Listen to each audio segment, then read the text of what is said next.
Hello everyone, सभी का welcome है वाईटी योर इंग्लिश ट्यूटर पे। आज की क्लास बेस्ड है टाइम्स ऑफ इंडिया के इस प्यारे से एडिटोरियल पे।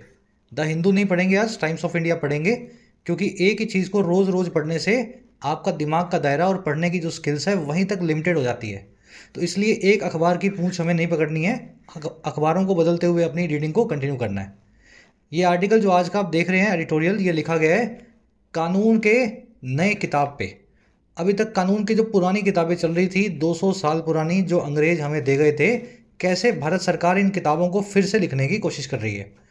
चलिए शुरू करते हैं इस इंटरेस्टिंग आर्टिकल को अपने क्विज के साथ में। आर्टिकल पढ़ने में आसान है, इसलिए क्विज को थोड़ा सा मैंने अच्छे लेवल का बनाया है।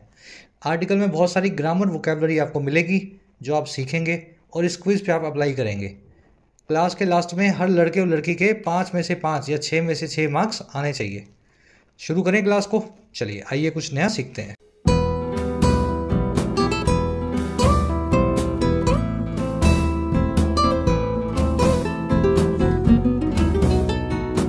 कह रहा है जी, थिंक कॉमा देन एक्ट। पहले सोचो, थिंक करो और फिर एक्ट करो, फिर हरकत में आओ। बिना सोचे समझे आपको कुछ भी नहीं करना है। सिंपल है ना टाइटल। अब इसका टाइटल पैराग्राफ देखो क्या कहना चाह रहा है। कह रहा है जी, propose criminal codes need serious deliberation. कह रहा है जो क्रिमिनल कोड्स हैं, देखिए कोड का मतलब होता है कानूनी भाषा में किताब, कोई संहिता, है ना, एक पूरा जो मैनुअल। अगर क्रिमिनल कोड की बात हो रही है तो बात हो रही है सीआरपीसी की, जिसमें सभी दफ़ाएं लिखी होती हैं। 302 में किसी को कत्ल की सज़ा मिलेगी, 376 में किसी को रेप की सज़ा मिलेगी। तो कह रहा है अब जो नए प्रपोज्ड क्रिमिनल कोड्स हैं, सरकार ने नई जो कानून की किताबें प्रपोज की हैं बनाने के लिए, इनको ज़रूरत है सीरियस डेलिब्रेशन की, बहुत ही गंभीर मंत्रणा की, विचार की। डेलिब्रेशन का मतलब होता है आपसी बैठ करके मंत्रणा करना, किसी चीज़ पे सोचना, कंटेम्पलेशन करना, बहस करना। तो ये कोड है ना, ऐसे ही नहीं बना देने मन से जैसे सरकार अभी बनाने की कोशिश कर रही है। इस पे पब्लिक का भी डेलिब्रेशन लिया जाए, क्योंकि अल्टीमेटली ये कोड आप पे और मुझ पे लगने वाला है। सरकार तो बना देगी, कोड हम पे लगेगा, तो हमसे भी तो पूछा जाए ना। कोड्स आपका सब्जेक्ट है, नीड इसकी वर्ब है। चलिए अब शुरू करेंगे आर्टिकल को। जल्दी से सारी वोकैब देख लेते हैं इस आर्टिकल की, ताकि इसको स्मूथली पढ़ सकें। क्लास को एक लाइक और एक शेयर दे दो अभी से, ताकि इसको थोड़ी सी मिले, रीच मिले, है ना। और उसी के साथ में, और जिन बच्चों ने ऐप को डाउनलोड नहीं किया है, ज़रूर से अपनी एंड्रॉयड और iOS ऐप को डाउनलोड कर लेना। ऐप पे आपको सभी कोर्सेज मिलेंगे जिनमें पर्सनली आपको गाइडेंस मिल जाती है। राइटिंग के कोर्स में आपको लिखना सिखाया जाता है, आप लिख सकते हैं 70 से 80 घंटों में। इस कोर्स पे कुछ डिस्काउंट चल रहे हैं, फ़ायदा ले सकते हो इस कूपन कोड की मदद से आज। इसी तरीके से यूपीएससी कंप्लीट माइग्रेशन कोर्स में आपको UPSC prelims, mains, answer writing, essay, precis, grammar, vocab, everything is covered in this course. Hindi से, गुजराती से, बंगाली से, पंजाबी से आप इंग्लिश में माइग्रेट कर सकते हैं यूपीएससी किसी भी सिविल सेवा एग्जाम के लिए। इसका भी फ़ायदा ले सकते हैं। बैंकिंग का कोर्स भी अवेलेबल है, जिसमें प्रीलिम्स, मेंस, सभी बैंकिंग एग्जाम्स की आपको तैयारी करवाई जाती है। इसी तरीके से सभी एसएससी एग्जाम्स का भी फुल प्रैक्टिस पैकेज अवेलेबल है। Download the app today, comment section में ऐप का लिंक रखा है। चलिए अब आगे बढ़े, क्लास को शुरू करें। ये कॉन्टैक्ट नंबर है टीम से बात करने का व्हाट्सएप के थ्रू। चलिए वो कैब शीट अपनी आज की 14 अगस्त की, 5 वर्ड्स हैं अपने पास। जेनेसिस से अपने शुरू करेंगे। देखिए जेनेसिस का मतलब होता है किसी चीज़ की बिगनिंग या शुरुआत। अब बिगनिंग को या कमेंसमेंट को आसान भाषा में लिखने की बजाय अगर आपको एकेडमिक लैंग्वेज में लिखना हो तो आप जेनेसिस वर्ड का इस्तेमाल करते हैं, ठीक है। जेनेसिस से जीन बना है, जीन वही होता है जिससे बॉडी की शुरुआत होती है ना। जीन से ही, जीन जो है बिल्डिंग ब्लॉक होता है किसी भी बॉडी की सेल्स का। तो ये जेन रूट है, इससे बहुत सारे वर्ड्स बनते हैं। फिर कभी किसी क्लास में आपको सारे वर्ड्स एक साथ करवाएंगे। कह रहा है द जेनेसिस ऑफ द कोविड-19 outbreak was traced back to China where the first cases were identified.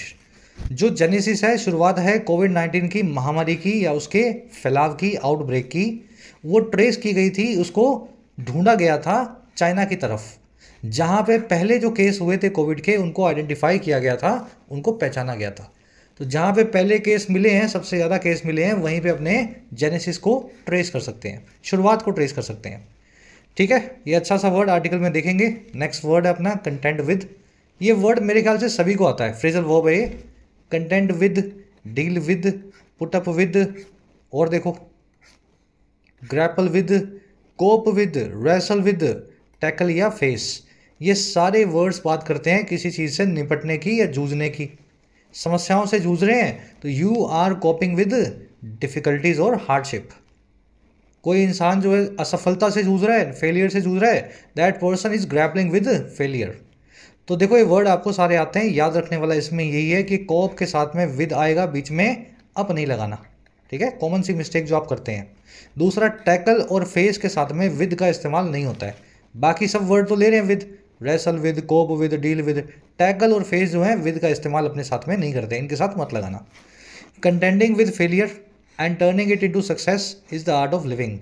Failure का सामना करना और उसको कामयाबी में बदल देना, यही आर्ट ऑफ लिविंग है, यही जीवन जीने की कला है।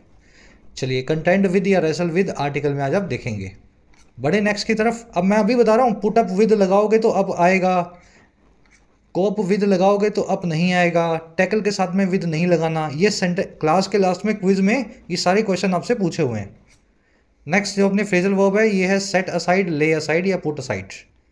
तीनों फ्रेजल वर्ब्स के दो मीनिंग्स हैं, मतलब पहली वाले के भी दो, दूसरी वाले के भी दो, तीसरी वाले के भी दो, और वो दोनों कॉमन ही हैं, इसलिए अपने तीनों को साथ में ही पढ़ लेते हैं। तीनों फ्रेजल वर्ब्स का पहला मीनिंग है किसी चीज़ को कैंसिल या इग्नोर करना। भाई कोई चीज़ आपको मिली, आपको नहीं चाहिए, आपने उसको सेट कर दिया, रख दिया असाइड यानी बाजू में, साइड में रख दिया, मेरे को नहीं चाहिए, ठीक है, ले असाइड कर दिया या पुट असाइड कर दिया। दूसरा इनका जो मीनिंग है वो होता है किसी चीज़ को फ्यूचर के लिए सेव करना। कोई चीज़ आपको मिली और उसको देख के आपको लगा कि ये तो बहुत काम की चीज़ है, आप उसको साइड में रख देते हैं कि ये बाद में इस्तेमाल में लूँगा। तो सेट असाइड, ले असाइड, पुट असाइड के ये मीनिंग होता है, पहला कि किसी चीज़ को कैंसिल या इग्नोर कर देना, दूसरा मीनिंग होता है किसी चीज़ को बचा करके फ्यूचर के लिए रख लेना। याद रहेंगे अब तीनों मीनिंग, दोनों मीनिंग्स। चलो, the court has set aside the provision of reservation for Marathas in state government jobs. Court ने सेट असाइड कर दिया है, कैंसिल या इग्नोर कर दिया है उस प्रोविज़न को या रूल को जो था आरक्षण का या रिजर्वेशन का मराठाओं के लिए स्टेट गवर्नमेंट की जॉब्स में। कोर्ट ने ये प्रोविज़न जो है हटा दिया है ना, इस प्रोविज़न में जिसमें आरक्षण मिलता था उस प्रोविज़न को कैंसिल कर दिया। ये तो पहला वाला मीनिंग हो गया। दूसरा वाला देख लो, all of us should set aside a portion of our income for future. हम सभी को बाजू में रख देना चाहिए, सेव फॉर फ्यूचर कर लेना चाहिए अपनी इनकम के एक पोर्शन को फ्यूचर के लिए, ठीक है। चलिए, जो इसका पहला वाला मीनिंग है ना, उसको रिपील करना, एब्रोगेट करना, इंटरडाइट करना, स्ट्राइक डाउन करना या क्वैश करना भी बोलते हैं। आज आप रिपील नाम का वर्ड आर्टिकल में देखेंगे। थोड़ा डिटेल में इसीलिए करवा रहा हूँ। देखो रट्टे तो आप यूट्यूब पे 1 मिलियन वीडियो निकलेंगे, वोकैबलरी सर्च करोगे ना तो 1 मिलियन वीडियोज़ आएंगी और 1-1 घंटे की होंगी, आपकी पूरी ज़िंदगी निकल जाएगी वोकैबलरी पढ़ते हुए। तो इतना ही पढ़ो आप जितना पढ़ सको, और अच्छे से पढ़ो, बार बार पढ़ने की ज़रूरत ना हो। अनचार्टेड आपका अगला वर्ड है, रट्टा मारना नहीं है इसको। देखिए, चार्ट क्या होता है, मैप क्या होता है, चार्ट, मैप, नक्शा समझते हैं ना। हर वो चीज़ अनचार्टेड है जिस तक आप अभी तक पहुँचे नहीं हैं, जो आपके लिए नई है या अनजान है। भाई जहाँ पे आप पहुँच गए वहाँ का तो नक्शा बना लोगे। कोलंबस अगर इंडिया पहुँच गया, वास्को डी गामा इंडिया पहुँच गया, कोलंबस अमेरिका पहुँच गया, तो उसने वहाँ अमेरिका का नक्शा बनाया, वास्को डी गामा ने भारत का नक्शा बना लिया। समझ पा रहे हो ना मेरी बात को। तो अनचार्टेड वो एरिया है या वो डोमेन है जो आपसे अनछुआ है, जिसके बारे में आपको नहीं पता है, जो अनएक्सप्लोर्ड है या अनमैप्ड है, ठीक है, अनमैप्ड है। Space is filled with unknown stars and uncharted galaxies. Space जो है, अंतरिक्ष जो है, भरा हुआ है अनजाने सितारों से और ऐसी गैलेक्सीज से जो हमारे लिए नहीं है, अनचार्टेड है। कोई भी चीज़ अनचार्टेड हो सकती है आपके लिए। आपको मैं बोलूँ भाई यूट्यूब वीडियो बनाओ, चलो यूट्यूब वीडियो बनाते हैं, तो आप क्या बोलोगे, sir this video making field is uncharted territory for me. ये वीडियो बनाने का काम मेरे लिए अभी नया है, अनजाना हूँ मैं, इससे अनछुआ हूँ, अनचार्टेड। लास्ट वर्ड है अपना बैकलॉग। देखिए, बैकलॉग का मतलब होता है पेंडेंसी, ज़्यादा इस वर्ड के अंदर घुसना नहीं है। जब आपके पास बहुत सारा काम इकट्ठा हो जाता है तो आप उसको अंग्रेजी में बोलते हैं बैकलॉग, मेरे पास इकट्ठा हो गया है। Indian judicial system has a huge backlog of cases to hear. Bharat के जुडिशियल सिस्टम के पास एक बड़ा सा बैकलॉग है केसेस का सुनवाई करने के लिए। अब पेंडेंसी को, बैकलॉग को एक्यूमुलेशन और स्टॉक पाइल भी बोलते हैं। आज बैकलॉग नाम का वर्ड आर्टिकल में देखेंगे। सिंपल वो क्या है ना। अब आ जाओ आर्टिकल पे, एक समरी आपको दें किस बारे में लिखा हुआ है। देखिए, समरी ये है कि अभी तक आपने फिल्में देखी होंगी, जज साहब को जब फांसी की सज़ा सुनानी होती है तो वो बोलते हैं दफ़ा 302 के तहत फांसी की सज़ा सुनाई जाती है। रेप की सज़ा मिलती है दफ़ा 376 में। जालसाजी की सज़ा मिलती है 420 में। ये सभी दफ़ाएं आई कहाँ से हैं? आपने सोचा होगा ना कभी। ये सभी दफ़ाएं आई हैं आईपीसी और सीआरपीसी से, इंडियन पिनल कोड और क्रिमिनल प्रोसीजर कोड से। और ये आईपीसी सीआरपीसी हमने नहीं बनाए, ये बना के गए थे अंग्रेज। अब अंग्रेज चले गए, 200 साल पुराने कानून हम आज भी चला रहे हैं। तो आज 2023 के हिसाब से 21वीं सदी में नए कानूनों की हमें ज़रूरत थी। इन दोनों या इनफैक्ट इन तीनों कानूनों को बदलाव लाने की ज़रूरत थी, और यही काम हमारी सरकार कर रही है। इन तीनों का इंडियन वर्जन बनाने की कोशिश कर रही है। 2 साल से ये कामगिरी चल रही थी। फाइनली ये तीनों कानून बन के ऑलमोस्ट रेडी हो गए हैं। हमारा आर्टिकल ये कह रहा है कि रेडी तो आपने कर दिए, लेकिन एक बार पब्लिक से भी तो कंसल्ट कर लो ना। इन कानूनों में आपने लिखा क्या है नए वालों में। जब तक पब्लिक से कंसल्टेशन नहीं करोगे तब तक वैसी ही बात हो जाएगी जैसी किसान आंदोलन में हुई थी, किसान वाले कानूनों के साथ। जिस पे कानून लगाने वाले हो पहले उससे डेलिब्रेशन करना आपका फर्ज बनता है। आज की टोन है कंसर्न है सरकार की मंशाओं को लेकर के। टाइम्स ऑफ इंडिया के एडिटोरियल साथ ही सजेस्ट कर रहा है कि क्या सरकार को करना चाहिए। शुरू करें आर्टिकल को। चलो, अब बैकग्राउंड आपको मिल गया है, बाकी कहानी आर्टिकल में आप पढ़ोगे। कह रहे there is little disagreement that India's criminal justice is crying for a reset.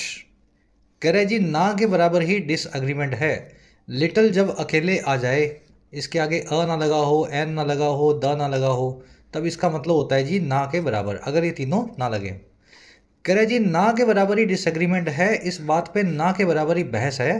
That वो ये कि भारत का जो क्रिमिनल जस्टिस सिस्टम है वो चीख चिल्ला रहा है, क्राई कर रहा है एक नई शुरुआत के लिए, एक नए रिसेट के लिए।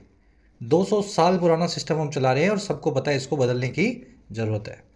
सेंटेंस सिंपल सा है, डिसएग्रीमेंट यानी कि बहस, ये आपका सब्जेक्ट है। इज इसकी वर्ब है। अब पूछो वर्ब कैसे आ गई सब्जेक्ट से पहले भाई? क्लोज देयर से शुरू हुआ है ना, देयर से शुरू हुआ क्लोज वर्ब को सब्जेक्ट के पहले रखता है। अगर यहाँ पे डिसएग्रीमेंट्स होते तो वर्ब यहाँ पे आर हो जाती। देयर से इस आर का कोई कनेक्शन नहीं है, सारा कनेक्शन है इस सब्जेक्ट से जो बाद में आया है। समझ गए? चलो, क्रिमिनल जस्टिस सब्जेक्ट है, इज क्राइंग इसकी वर्ब है, क्राई कर रहा है, चीख पुकार रहा है, रो रहा है। रिसेट का मतलब होता है ना, रीस्टार्ट, रीबूट, नई शुरुआत। कह रहे जी many of those wrestling with it also recognise that the genesis of the problems is in laws devised by a colonial regime in 19th century। कह रहे काफ़ी लोग जो हैं, many of those, और वो वाले लोग जो रेसल विद कर रहे हैं इसके साथ। रेसल विद करना, ग्रैपल विद करना, डील विद करना, स्ट्रगल विद करना, कंटेंट विद करना, कोप विद करना, पुटअप विद करना, किसी चीज़ से रोज़मर्रा की तरह जूझना है ना, एवरीडे लाइफ में सामना करना।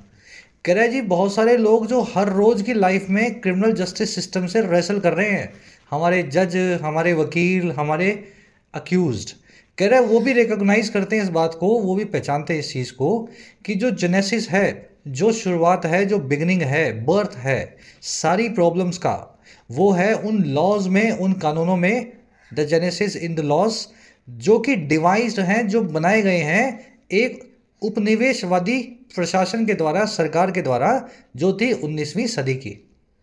समझ गए ना? तो 19वीं से 21वीं सदी तक 200 साल पुराने कानून चल रहे हैं जो अंग्रेजों की कॉलोनियल या इंपीरियल रिजीम ने बनाए थे, और यही जेनेसिस है, सभी समस्याओं की जड़ है। चलिए, मैनी आप समझ गए हैं किन की बात हो रही है? क्रिमिनल जस्टिस सिस्टम से जुड़े हुए लोगों की बात हो रही है। इनकी वर्ब है रिकॉग्नाइज। मैनी हमेशा प्लूरल होता है इसलिए प्लूरल वर्ब लेगा। रेसल विद और ये सब सिखा दिए हैं आपको, गलती मत करना।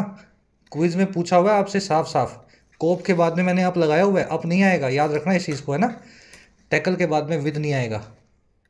जेनेसिस मतलब शुरुआत को बोलते हैं, बिगिनिंग को, और जेनेसिस की वर्ब है इस। डिवाइस्ड का मतलब है formulated. When you DEVISE something, device something, इसका मतलब है आप चीज़ का निर्माण कर रहे हैं, उसको फॉर्मुलेट या क्रिएट कर रहे हैं। कॉलोनियल मतलब उपनिवेशवादी, या समझ गए ना आप, imperialistic. Carry to this extent the 3 bills that aim to replace IPC, CRPC and the Indian evidence act are a step in the right direction. कह रहा है अगर इस हद तक देखा जाए, इतनी बात अगर समझी जाए ऊपर वाली, तो 3 जो बिल्स हैं, 3 जो कानून हैं, जो एम करते हैं, जो निशाना लगाते हैं, और किस चीज़ पे? रिप्लेस करने पे इन पुराने 3 बाबा आदम के कानूनों की, आईपीसी की, सीआरसीसी की और इंडियन एविडेंस एक्ट की। कह रहे ये जो बिल्स है ना, ये हैं, दे आर एक स्टेप, एक कदम सही दिशा में, इन द राइट डायरेक्शन। तो अगर इस लिहाज से देखा जाए, इस एक्सटेंट तक तो सरकार नए 3 कानून ला रही है और बिल्कुल सही कर रही है। चलिए, 3 बिल्स आपका सब्जेक्ट है, इसकी वर्ब है are. The bills are a step in the right direction. That आया बिल्स के लिए ऑफ कोर्स, और दैट की वर्ब है एम। बढ़े आगे। ये एम वाली स्ट्रक्चर आपको याद है कि नहीं याद, बताओ पहले, करवा दूं फटाफट से, याद रखना। एम प्लस में टू इन्फिनेटिव, ठीक है, जैसे यहाँ लगा हुआ है aim to replace, aim to play, aim to eat, जो भी लिखना है। और एम प्लस में एट प्लस में वर्ब की आईएनजी फॉर्म ए की बात होती है। Aim to do something and aim at doing something. I aim to pass this exam and I aim at passing this exam. Same structure चलती है ये प्लान के साथ में। I plan to do something and I plan on doing something. Plan के साथ में on लग जाता है। अब ये चीज़ें आपको याद रखनी पड़ेगी कि डायरी बना लो, पढ़ते हुए आएंगी बार बार, फिर आपका क्या दिमाग वैसे ही चलेगा। डायरी से देखोगे, पढ़ोगे, 2-3 बार चलेगा, जब आपका सिस्टम बैठेगा तो फिर बार बार आपको देखना नहीं पड़ेगा। चलो आगे बढ़ते हैं। However, no drafts were put in the public domain ahead of the union minister introducing the bills in Lok Sabha yesterday. कह रहे जी, हालांकि कोई भी ड्राफ्ट जो है इन बिलों के पुट नहीं किए गए थे पब्लिक डोमेन में। कोई भी ड्राफ्ट्स को अखबारों में, इंटरनेट पे छापा नहीं गया। ड्राफ्ट का मतलब होता है कच्ची कॉपी। इन बिलों की कच्ची कॉपी जो है कहीं भी पब्लिक डोमेन में नहीं डाली गई सरकार के द्वारा। और किससे पहले? बिल्कुल पहले, अहेड ऑफ हमारे यूनियन होम मिनिस्टर के अमित शाह जी के इंट्रोड्यूस करने के इन तीनों कानूनों को, बिलों को हमारी प्यारी लोकसभा में, यानी कि कल। तो जनरली सरकार जब किसी कानून को बनाने की कोशिश करती है, बिल लेके आती है, तो उसकी एक कॉपी पब्लिक डोमेन में डाल देती है, अखबार में छपवा देती है या अपनी वेबसाइट पे डाल देती है, हर आदमी उसको पढ़े। पर इन 3 बिलों को सीक्रेट रखा गया है। वही कृषि कानूनों वाला जो है ना, काम इनके साथ हो रहा है। ड्राफ्ट्स आपका सब्जेक्ट है, वर्ब पुट इनकी वर्ब है, पैसिव वॉइस लगा हुआ है पास्ट इंडेफिनिट टेंस के अंदर, और पास्ट इंडेफिनिट टेंस लगना ही चाहिए क्योंकि यस्टरडे यहाँ पे लिख दिया गया है, एडवर्ब ऑफ पास्ट लगा दी गई है।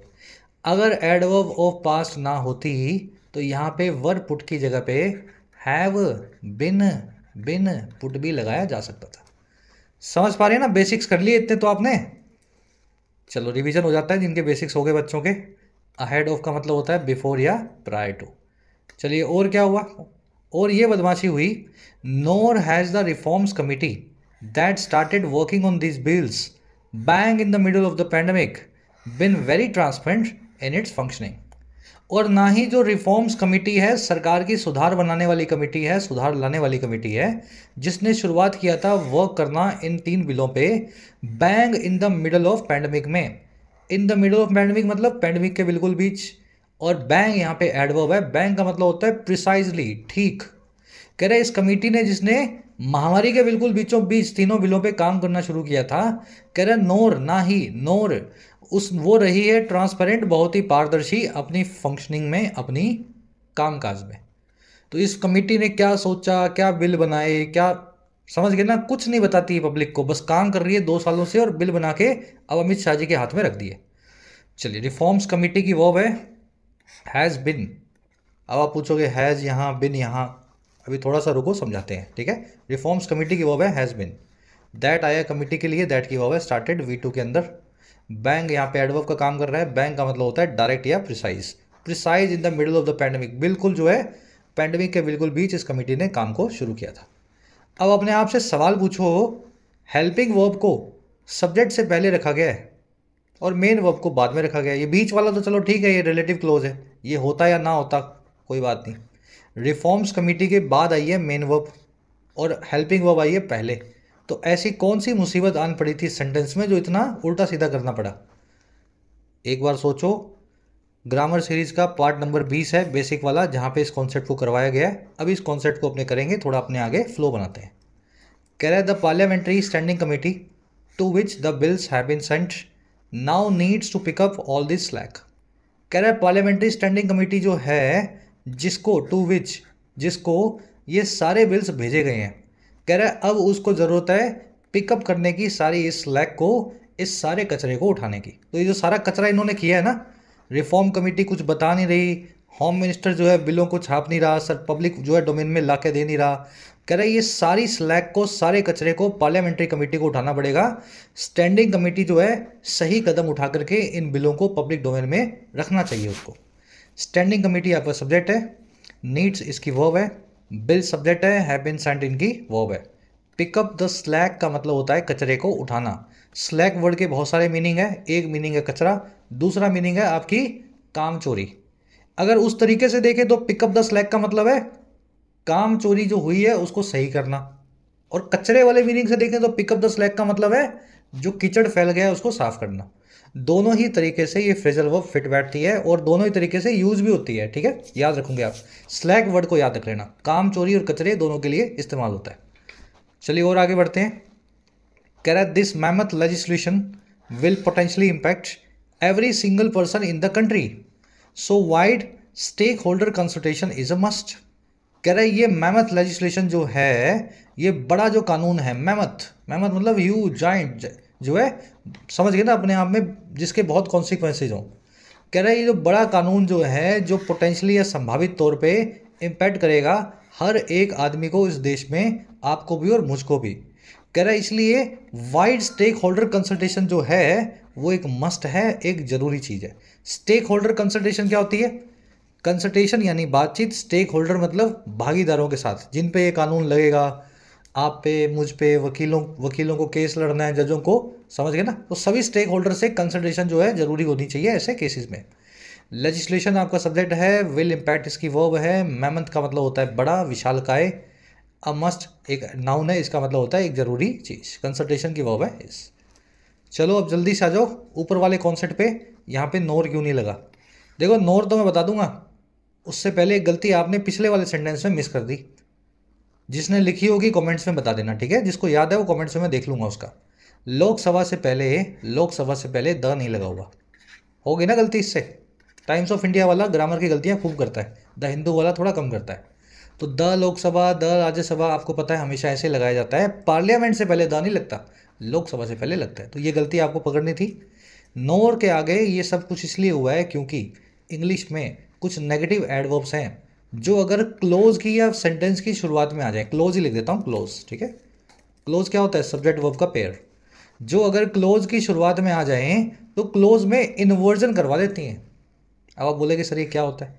इन्वर्जन का मतलब है हेल्पिंग वर्ब का सेंटेंस के सब्जेक्ट से पहले आ जाना, समझ गए? तो ये कौन सी है सारी की सारी नेगेटिव एडवर्ब्स, इनकी लिस्ट आपको दिखा देते हैं, जस्ट अ मिनट। ये सारी है, hardly, बेयरली, scarcely, rarely, seldom, never, याद करनी पड़ेंगी और याद कर ही लेना। इन सब का मतलब होता है बहुत ही कम। हार्डली मतलब बहुत ही कम, साल में एक बार। बेयरली, स्केर्सली है ना, रेयरली, सेल्डम। नेवर का मतलब होता है कभी भी नहीं, नेवर का मतलब होता है कभी भी नहीं। नो सूनर और only later, not only, only then, nowhere, ये सब आपको पार्ट नंबर 20 पढ़ना पड़ेगा यार। अब मैं सब यहाँ करवाने लग जाऊँगा ना तो ये क्लास 2.5 घंटे की हो जाएगी, तो देख लेना 20 number part complete English grammar home page से चला लो, आपको ये सब चीज़ें समझ में अच्छे से आ जाएंगी। अंडर नो सर्कमस्टेंसेज मतलब किसी भी हालात में नहीं। इन नो वे मतलब किसी भी तरीके से नहीं। लिटिल का मतलब है ना के बराबर। नो वेयर का मतलब है कहीं भी नहीं। ये सारी एडवर्ब जहाँ दिख जाएं सेंटेंस की शुरुआत में, क्लोज की शुरुआत में, आपके कान खड़े हो जाने चाहिए क्योंकि वहाँ पे रूल अप्लाई होगा, सेंटेंस में इन्वर्जन का इस्तेमाल होगा। अब देखो करके देखते हैं inversion. Not only she was beautiful but also wealthy, ना केवल वो खूबसूरत थी बल्कि वेल्दी भी थी, ठीक है, मतलब समझ गए ना, पैसे वाली भी थी। तो क्या करें सेंटेंस में भाई? नॉट ओनली शुरू में आ गया, हेल्पिंग वर्ब है वॉज को उठा लो और सब्जेक्ट से पहले रख दो। ये करना ही पड़ेगा, नहीं करोगे तो काम नहीं चलेगा, ठीक है। शुरू में आने पे nowhere I have seen your bike, मैंने कहीं भी नहीं देखी तुम्हारी बाइक। नो वेयर शुरू में आ गया, नेगेटिव एडवर्ब है कि नहीं? है ना। तो क्या करेंगे? हेल्पिंग वर्ब को उठाएंगे, आई have scene, have helping verb है, उठा लो इसको यहाँ से और उठा के आई से पहले रख दो, सेंटेंस में इन्वर्जन हो जाएगा। बस यही होता है इन्वर्जन। हेल्पिंग वर्ब है तो उठा लो, नहीं है तो निकाल के वापस निकाल के लाओ और उठा के सब्जेक्ट से पहले रखो। In no way she will agree to marry him, किसी भी तरीके से नहीं वो अग्री करेगी उससे शादी करने को, मतलब कैसे भी वो शादी करने को राजी नहीं होगी। In no way she will agree to marry him. In no way शुरू में आ गया, विल लगा हुआ है, हेल्पिंग वर्ब है, उठा लो, शी से पहले रख दो। अब चौथा सेंटेंस देखो, ये थोड़ा ट्रिकी है। Never I request any one for anything. कभी भी नहीं करता हूँ मैं कोई रिक्वेस्ट किसी को भी किसी चीज़ के लिए। नेवर आ गया ना शुरू में, हेल्पिंग वर्ब को उठा लो, हेल्पिंग वर्ब यहाँ पे है नहीं, तो प्रेजेंट इंडेफिनिट टेंस में हेल्पिंग वर्ब होती है डू डज, यही होती है ना, डू डज। पास्ट इंडेफिनिट में डिड होती है, तो इस केस में डू डज जो है वो मुझे माननी पड़ेगी इमेजनरी, और यहाँ पे रख देनी पड़ेगी ऐसे, नेवर। अब रिक्वेस्ट यहाँ पे प्रेजेंट डेफिनिट है ना, तो यहाँ पे मैं आई के हिसाब से डू लगा दूंगा। आई अपने साथ में डू लेता है ना, never do I request any one for anything. तो हेल्पिंग वर्ब अगर भाई साहब ना हो तो टेंस के हिसाब से निकाल लेना, पर रख देना सब्जेक्ट से पहले, यही इन्वर्जन होता है इन एडवर्ब्स के बाद। चलिए स्क्रीनशॉट ले लो इनका, इस वीडियो को आराम से देख लेना, आज के क्विज में इस पे क्वेश्चंस पूछे गए हैं। बढ़ते हैं आगे। लेजिस्लेशन वर्ड वही वर्ड है जिसको अंग्रेजी में हमेशा अनकाउंटेबल वर्ड माना गया है, इसके आगे कभी भी एस नहीं लगता, और इसकी वर्ब हमेशा सिंगुलर होगी। Equipment, artillery, bread, paper, advice, legislation, software, hardware, spyware, machinery, याद है ना सारे वर्ड्स, ज्वेलरी, वो सारे वर्ड्स फिर से रिवाइज कर लो, आज के क्विज में ये कॉन्सेप्ट भी पूछा गया है। अब आ जाओ नेक्स्ट पैराग्राफ पे, अब थोड़ा सा रह गया यहाँ पे। करेजी of the several issues that have already raised heat consider for. करेजी बहुत सारे जो इश्यूज हैं जिन्होंने पहले से ही रेज कर दिया है हीट को, गर्मी को बढ़ा दिया है। रेज द हीट का मतलब क्या होता है, कंट्रोवर्सी को क्रिएट करना, गर्मी का माहौल पैदा करना। कह रहे हैं उन सभी इश्यूज में से जिन्होंने पहले ही गर्मी बढ़ा दी है, आप तो कंसीडर करो इन 4 इश्यूज को, इन बड़े 4 मुद्दों को। दैट की वर्ब है हैव रेज्ड, कंसीडर यहाँ पे इंपेरेटिव वर्ब है, आपसे एक रिक्वेस्ट कर रहा है या कमांड कर रहा है किसी काम को करने की, तो इस केस में कंसीडर वर्ब आएगी, सब्जेक्ट जो है यू आएगा, यहाँ पे अंडरस्टूड है, यू कंसीडर। कह रहा है 1 the minister told parliament that offences like sedition have been repealed. कह रहा है जी सबसे पहला इशू ये है, होम मिनिस्टर अमित शाह ने टोल्ड किया पार्लियामेंट को, ये बताया दैट वो ये कि ऑफेंसेस जो हैं, गुनाह जो हैं, जैसे कि सेडिशन का गुनाह यानी राजद्रोह का गुनाह, वो रिपील कर दिए गए हैं, उनको हटा लिया गया, खींच लिया गया। रिपील करना, सेट ले असाइड करना, पुट असाइड करना, एब्रोगेट करना, याद है ना सारे फ्रेजल वर्ब्स। तो पहला इशू तो ये है, होम मिनिस्टर साहब ने बोला है कि हमने राजद्रोह का कानून जो है अब निकाल लिया है। ये है पहला इशू, अमित शाह जी का ये कहना कि राजद्रोह का कानून अब नहीं लगेगा। चलिए, मिनिस्टर की वर्ब है टोल्ड, ऑफेंसेस की वर्ब है हैव बीन रिपील्ड, सेडिशन मतलब राजद्रोह, इसको ट्रीजन भी बोलते हैं और इसको रेबेलियन भी बोलते हैं। कह रहा है लेकिन प्रॉब्लम क्या है जी, प्रॉब्लम ये है but a chapter titled of offences against the state suggest that this criminalisation continues in as all catch vocabulary as earlier. कह रहे लेकिन एक चैप्टर और निकाल दिया जिसका नाम है, टाइटल है वो ऑफेंसेस जो अगेंस्ट है स्टेट के, सरकार के। कह रहा है ये चैप्टर सजेस्ट करता है कि ये जो क्रिमिनलाइजेशन है, ये जो सेडिशन का ऑफेंस है, ये जारी है उसी अपनी ऑल कैच वोकेबलरी में, अपनी कॉम्प्रिहेंसिव वोकेबलरी के साथ में, जैसे ये पहले हुआ करता था एज अर्लियर। तो इसका नाम बदल के चैप्टर चेंज कर दिया, हटाया नहीं है इसको। तो ये गलत बात बोली है मिनिस्टर ने कि हमने हटा दिया, इस पर तो एक पूरा नया चैप्टर बना के इसको अलग से रखा गया है। तो ये पहला कंट्रोवर्सी है सबसे बड़ा। चैप्टर की वर्ब है सजेस्ट, क्रिमिनलाइजेशन की वर्ब है कंटिन्यूस, ऑल कैच का मतलब होता है कॉम्प्रिहेंसिव। चलिए और आगे बढ़ते हैं। सेडिशन बहुत खतरनाक कानून है, इतनी पावर्स होती है इसमें सरकार के पास कि अगर आपकी बात भी सरकार को पसंद ना आए तो सरकार आपको बिना किसी कोर्ट की सुनवाई के जेल में डाल सकती है, ये कह करके आप देश के गद्दार हैं, सरकार के खिलाफ बात करते हैं ना तो आप देश के गद्दार हैं। तो ये कानून हटाने की काफ़ी टाइम से मांग थी, लेकिन इसको हटा के किसी और चैप्टर में लगा दिया। दूसरा दिक्कत क्या है, कह रहा है 2 a separate provision for mob lynching takes us into the uncharted territory of punishing a mob with death.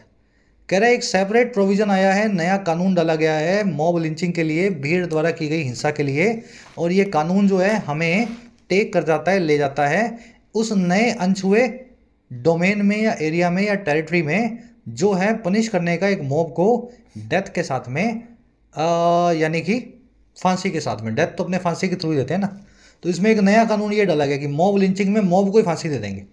समझ गए? तो ये कानून ही हमें जो है नई अनचार्टेड टेरिटरी में ले जाएगा। ऐसा काम ना हमने कभी सुना है ना कभी देखा है। तो ये है सेकंड कंट्रोवर्सी। प्रोविजन की वर्ब है टेक्स, अनचार्टेड टेरिटरी आप समझ गए हैं, अनछुआ पहलू। अजीब सी बात है ना, पूरी मॉब को ही फांसी दे देंगे अगर मॉब का गुनाह प्रूव हो गया तो।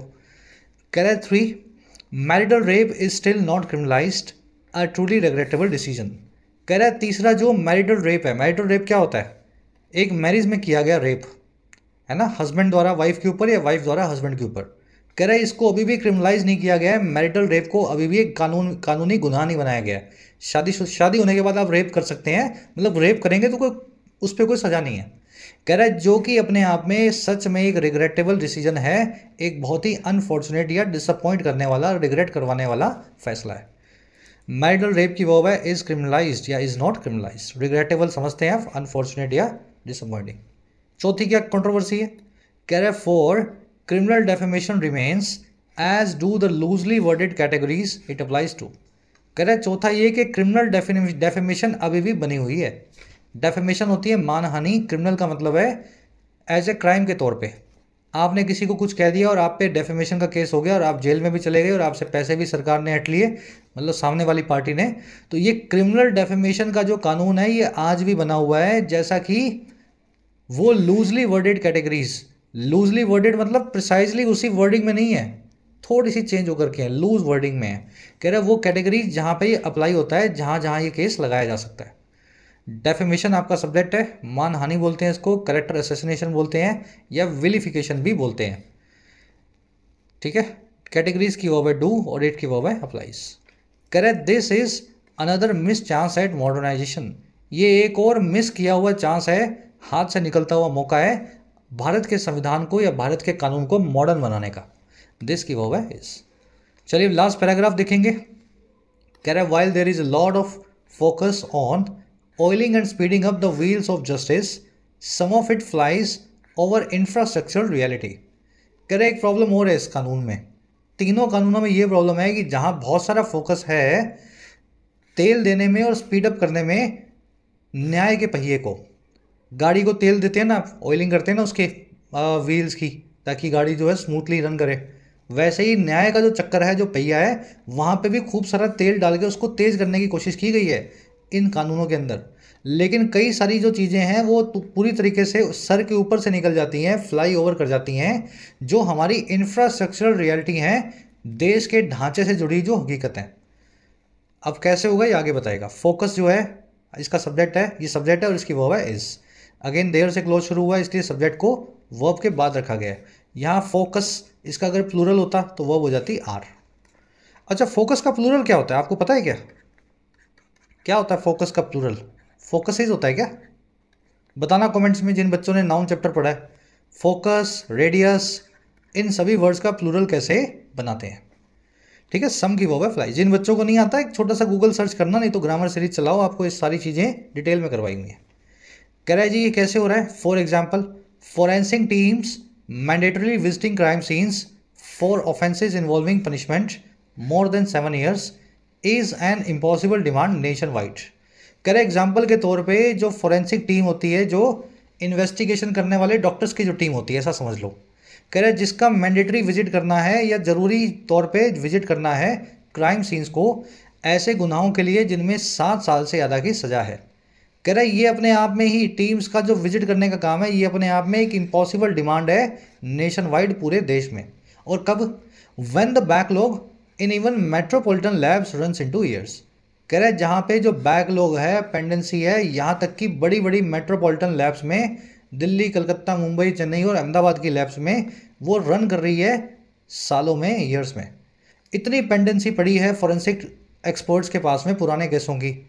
अब आप बोल रहे हो कि ये जो है हर जगह जाएंगे, हर क्राइम सीन पे जहाँ पे 7 साल से बड़ी सजा वाला क्राइम हुआ है, और वहाँ से सैंपल कलेक्ट करेंगे। तो क्या होगा इसको कलेक्ट कराने से? भाई जो पुराने कलेक्ट करके लाए थे वो तो सालों से इन्होंने चेक नहीं किए, अब और नए कलेक्ट करवा लो इनसे। तो ढांचागत जो हमारी हकीकत है ना, उसके पार जा रहे हैं हम, ऊपर ऊपर से उड़ रहा है पूरा कानून। ठीक है, नए कानून में ये चीज़ें जो है बड़ी अजीब सी हैं। चलिए सब्जेक्ट है आपका यहाँ पे forensic teams visiting the crime scenes. यहाँ पे विजिटिंग जो है ना, ये आपका सब्जेक्ट होना चाहिए जीरंट तौर पे। इनकी विजिटिंग जो है वो अपने आप में एक इम्पॉसिबल डिमांड है। विजिटिंग की वर्ब है इज। बैकलॉग की वर्ब है रन्स। बैकलॉग का मतलब होता है पेंडेंसी या एक्यूमुलेशन, स्टॉक पाइल। कह रहे there is plenty to discuss, don't do this in a hurry. कह रहा है बहुत कुछ बातचीत की ज़रूरत है भाई साहब, सरकार से कह रहा है there is plenty to discuss. कोई जल्दबाजी मत करो, आराम से करो, बातचीत करके ही कानून को लाना। देयर इज में इज वर्ब है, प्लेंटी आपका सब्जेक्ट है, प्लेंटी का मतलब होता है लॉट ऑफ। डोंट डू में डू जो है आपका सब्जेक्ट है ना, सॉरी वर्ब है, और सब्जेक्ट यहाँ पे यू है। जब भी वर्ब की बेस फॉर्म से सेंटेंस शुरू हो जाए या क्लोज शुरू हो जाए तो वो इम्पेरेटिव सेंटेंस होता है, इसमें किसी कमांड, ऑर्डर या सजेशन को दिया गया होता है। Study hard, turn off the lights, bring a glass of water for me, don't go there, don't do this in hurry. यहाँ पे यू जो है सब्जेक्ट अपने आप में अंडरस्टूड होगा, लिखने की ज़रूरत नहीं होती। चलिए रैपअप करेंगे सेशन को, छोटा सा आर्टिकल था। आ जाओ अपने क्विज पे। ये बताओ इनमें से कौन सी चीज़ को इन्फर कर सकते हैं या निष्कर्ष को निकाल सकते हैं इस पैसेज से, और किस बारे में? इम्पैक्ट के बारे में इन क्रिमिनल कोड बिल्स के। आपको क्या लगता है इनका क्या इम्पैक्ट होगा? इनका ये इम्पैक्ट होगा कि ये बड़े शहरों में रहने वाले लोगों को प्रभावित करेंगे सिर्फ, या इनसे जस्टिस बहुत तेज़ी से आने लगेगा, या फोरेंसिक बैकलॉग के इशू को ख़त्म कर देंगे, या इनके पूरे देश के लिए इम्प्लीकेशन या कॉन्सिक्वेंसेज होने वाले हैं, या ये सिर्फ सरकार के खिलाफ होने वाले जो ऑफेंसेस हैं उन्हीं पर ही फोकस करेंगे। इन पांचों में से कौन सी बात इन क्रिमिनल कोड बिल्स के बारे में सही है? फर्स्ट कमेंट में आंसर डाल दिया है, गलत मत करना, बहुत सिंपल सा आंसर है इसका, ठीक है। मीनिंग निकाल दिया हिंदी में, अब तो बिल्कुल सही होना चाहिए। चलो सेकंड पे आओ। कह रहा है जी सबसे बड़ा रीज़न क्या है स्पेसिस के हिसाब से करंट में जो अंग्रेज़ों के कोड चल रहे हैं, पुराने जो क्रिमिनल कोड हैं, उनको रिप्लेस करने का क्या रीज़न है? भाई ये रीज़न इसलिए है क्योंकि अब देख लो, ये 5 है आपको मैंने दे दी। हिंदी छोटी सी है, इनकी छोटे छोटे वर्ड्स हैं, छोटे छोटे जो है रीजंस हैं। हिंदी निकाल लो और फर्स्ट कमेंट में आंसर डाल दिया जी, वहाँ से मैच कर लेना। कोशिश करो खुद से, बहुत ईजी है। जब तक कोशिश नहीं करोगे सब कुछ मुश्किल ही लगेगा। थर्ड पे आओ। जेनेसिस वर्ड का सिनोनिम पूछा है, तो ये वर्ड आपको अच्छे से आता है मेरे ख्याल से, इसमें गलती नहीं करोगे। चौथे में पूछा है फ्रेजल वर्ब रेसल विद का क्या मतलब है, तो 4 मतलब आपको दिए हुए हैं, सही वाला निकाल लो, 3 गलत हैं, एक ही सही है। 5वें 6वें में 2 एरर्स हैं। पहली एरर मिलेगी लिटिल वर्ड की वजह से या इसके आसपास, दूसरी एरर आपको मिल सकती है इक्विपमेंट वर्ड की वजह से या इसके आसपास। 6वें क्वेश्चन के आंसर इसी क्लास के नीचे फर्स्ट कमेंट में आउट ऑफ 6 कितने मार्क्स मिले जरूर से बताना। मुलाकात लेंगे आपसे कल। Until then